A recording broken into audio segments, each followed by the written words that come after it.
Bonjour à tous et bienvenue à Avignon avec derrière moi le Palais des Papes où souffle, vous l'entendez peut-être, le Mistral, mais aussi cette année un vent venu de l'Antiquité.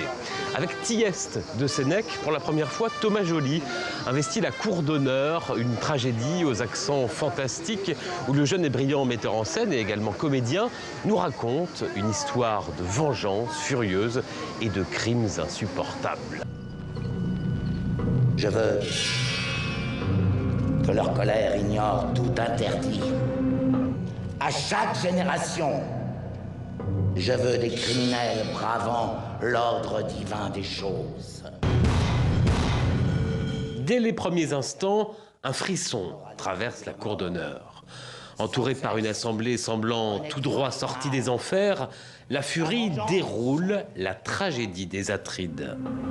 Parricide, incestueux, cannibale. Je veux une nuit totale, un ciel déserté par le jour. Dans sa pièce du 1er siècle après Jésus-Christ, Sénèque raconte le début de la malédiction qui frappe cette famille de la mythologie. Voici donc le roi Atrée, incarné par Thomas Joly lui-même, parce que son frère Thyeste a séduit sa femme, parce qu'il a eu avec elle 3 enfants, ivre de haine, Atrée fomente sa vengeance. Elle sera brutale et perverse. Et dirigez maman! Un père qui dévorerait goulûment ses fils dans une fête joyeuse. Un père qui mangerait sa propre chair. Ce genre de châtiment me convient. Je n'avais jamais lu une chose aussi monstrueuse, aussi irreprésentable, aussi noire, aussi impossible. Impossible à s'imaginer et impossible à mettre en scène. Qu'est-ce qui secoue mon ventre et se révolte? Et la vraie violence de la pièce n'est pas l'infanticide, n'est pas le cannibalisme. La vraie violence de la pièce, c'est qu'elle nous met dans une impasse, tous, les personnages comme nous, spectateurs, à la fin.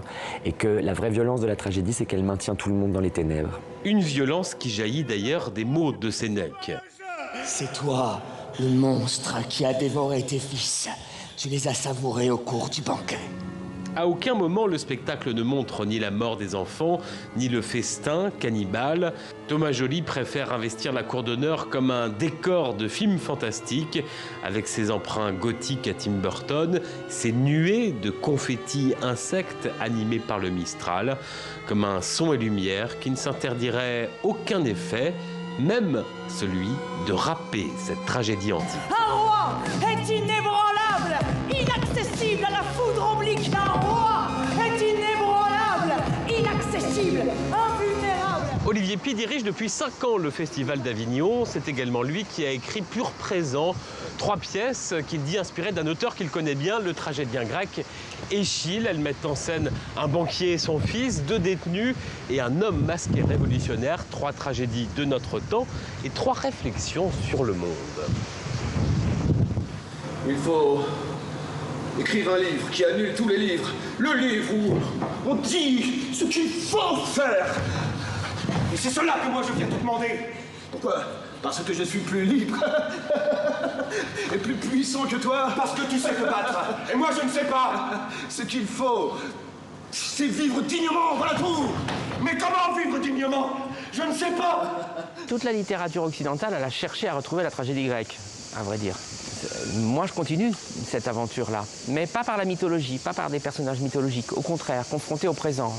La pièce commence dans une prison, avec des personnages tout à fait contemporains, mais qui essaient d'exprimer quelque chose de la psychopathologie de notre présent. Et la psychopathologie de notre présent, c'est souvent le monde économique et financier. C'est lui qui pèse comme un dieu grec. Centrale, j'ai créé une monnaie artificielle, avec laquelle j'ai racheté les États. J'ai racheté la dette des États avec leur propre argent. Monnaie factice, facile au blanchiment, et surtout monnaie parfaite pour spéculer sans fin. Celui qui la vendra demain gagnera des milliards. Celui qui la gardera un jour de trop sera ruiné. Échille n'écrivait pas une pièce, il en écrivait 3. C'est pour ça que j'ai proposé 3 tragédies courtes, et puis j'ai appris d'autres choses avec Échille aussi. j'ai appris que la tragédie, ça ne devait pas désespérer l'audience. Au contraire, c'est dans la tragédie qu'on doit trouver des modes d'action, des modes d'espérance particuliers, des moyens de se réunir. La tragédie doit réconcilier la cité avec elle-même. Quand les mots ont perdu le sésame de l'espoir, le poète parle. Quand on ne peut plus rien,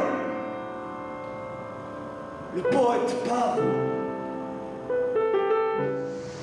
La tragédie antique est aussi présente à Avignon avec Antigone de Sophocle, également mise en scène par Olivier Py, avec sur scène des détenus du centre pénitentiaire d'Avignon, mais aussi à travers Iphigénie de Racine, mise en scène par Chloé Dabert, autre grand nom du théâtre français, passionnée, elle aussi, par les figures.